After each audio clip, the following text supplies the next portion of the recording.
If you're a fan of movies, chances are there's one question you've been asked a bunch of times, and that is, what is your favorite movie? And I don't know about you guys, but for me that's a very tough question to answer. My taste is ever evolving, and my answer may very well depend on the mood I'm in. I'm sure you can relate. However, most of the time I do have a film in mind that I generally consider my favorites at the moment. And in this video I will go through every single film that I remember being my favorites at one point or another. And I will go through these films in chronological order from when I was the youngest to my current favorite film at 20 years old. So without further ado, let's get started. Yeah, that's right, the B movie. I believe this was my first favorite movie. I don't really have much reasoning for this. I was 4 years old and for whatever reason, the B movie was a masterpiece in my mind. I'm pretty sure I even dressed up as a bee for Halloween. Surprise, surprise, 4-year-old me had terrible taste in movies. But hey, at least this film produced some great memes. It's been a long time since I've seen the B movie, but I would pretty happily rewatch it, so there's that. And it's probably not the worst DreamWorks movie, which isn't saying anything, but still. I guess the point I'm trying to make is, it could have been much worse. But there you go, I admit it. The B movie was at one point my favorite film. Now let's move on to the rest of these films, cause from here on out, they're all bangers.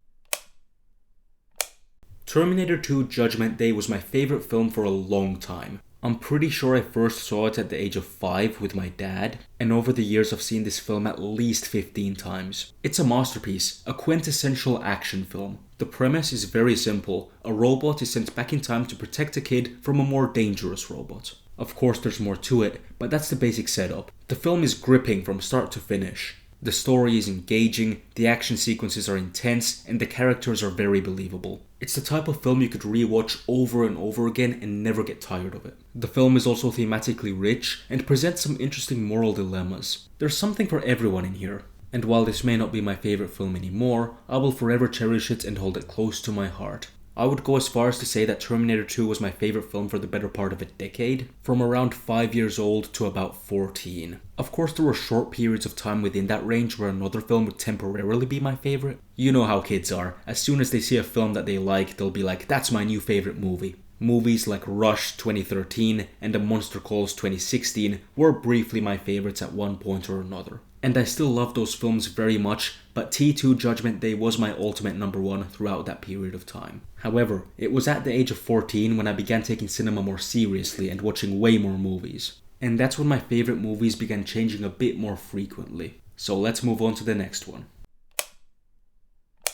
You know how when you're just getting into movies, you start going through the filmographies of filmmakers such as Quentin Tarantino and Christopher Nolan? Well, that's exactly what I did, and when I first saw the film Inception, it blew my mind. I was around 14 years old at the time, and even though I couldn't quite understand everything about the film, I certainly felt it all. The high concept story, the groundbreaking visual effects, Hans Zimmer's beautiful musical score, I loved all of it. And I still do, even though it may not be as flawless of a film as I once thought it was. But those minor flaws here and there aren't enough to take away from the big picture. We need more films like this, ambitious blockbusters made by visionary filmmakers. Christopher Nolan certainly has his shortcomings as a filmmaker, but there is no denying that he's an artist with a voice. And despite his flaws, I don't believe he's ever made a bad film. In fact, I no longer even believe Inception is his best film. Nowadays I believe The Prestige to be his best work. But they're both amazing, and I will forever be grateful for Inception for being one of the earliest films to open my eyes to the power of cinema.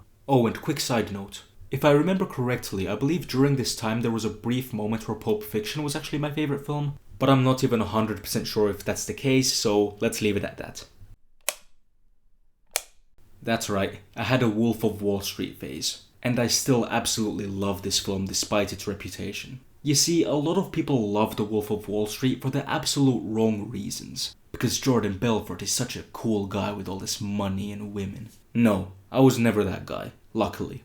The reason I loved, and still love, The Wolf of Wall Street is because it's so well made. Martin Scorsese directed the film with the manic energy of a filmmaker in his 20s, paired with the precision of a master with decades of experience. The writing is razor sharp, and the performances are all iconic. The film explores themes of hypermasculinity and human greed. And above all, the film is incredibly entertaining throughout its entire 3-hour runtime. It's hilarious and tragic all at the same time. It's a masterpiece, and in my mind, one of Martin Scorsese's finest works. Was I a bit young to be watching this film at around 14 years old?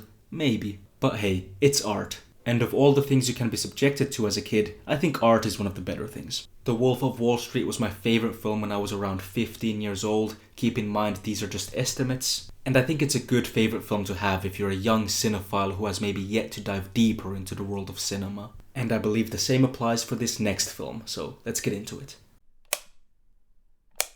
Eternal Sunshine of the Spotless Mind is a very important film for me. Not only is it an incredible work of art, but I see a lot of myself in this film. For better or worse, I very much relate to the character of Joel Barish, played by Jim Carrey, and his relationship with Clementine, played by Kate Winslet, is very familiar to me. This is a film I feel I've only grown to love more with time. It's a therapeutic film to me, one that I will forever cherish. I believe Jim Carrey and Kate Winslet both deliver their best performances in this film. And I also believe this might just be Charlie Kaufman's best screenplay, which is saying a lot. Either this or Synecdoche in New York. Eternal Sunshine of the Spotless Mind features some of the best looking dream sequences ever put to film, and I love the musical score too. I listen to it a lot when I'm studying or writing. The film features a non-linear structure, and I believe this might just be the greatest utilization of said structure in cinematic history. The film is never confusing, but it does command your attention. And ultimately, it's a very rewarding viewing experience. Eternal Sunshine was my favourite film for a good 2 to 3 years, from when I was around 16 to around 18.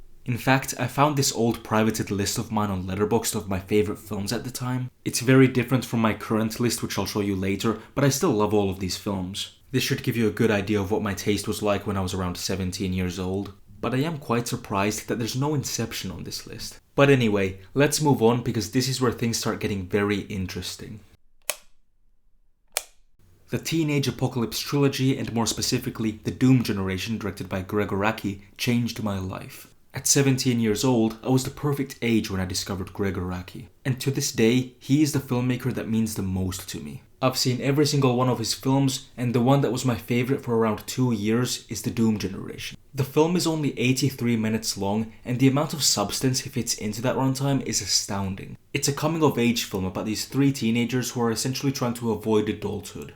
It's an exaggerated, hyper-stylized film that is both hilarious and tragic. James Duval is one of my favourite actors of all time, and his performance perfectly captures the childlike innocence that the world around him is trying to kill. On the other hand, you have Rose McGowan, who does a perfect job capturing her character's aimless, nihilistic energy. She also delivers some of the greatest one-liners in cinematic history. Then there's Jonathan Shack's character, who embodies the thrill-seeking, anarchic side of adolescence. These 3 characters and actors have breathtaking chemistry. I could easily watch them all day long. The film is also visually stunning, particularly the color palette and production design are on point. And it's just an endlessly rewatchable film all around.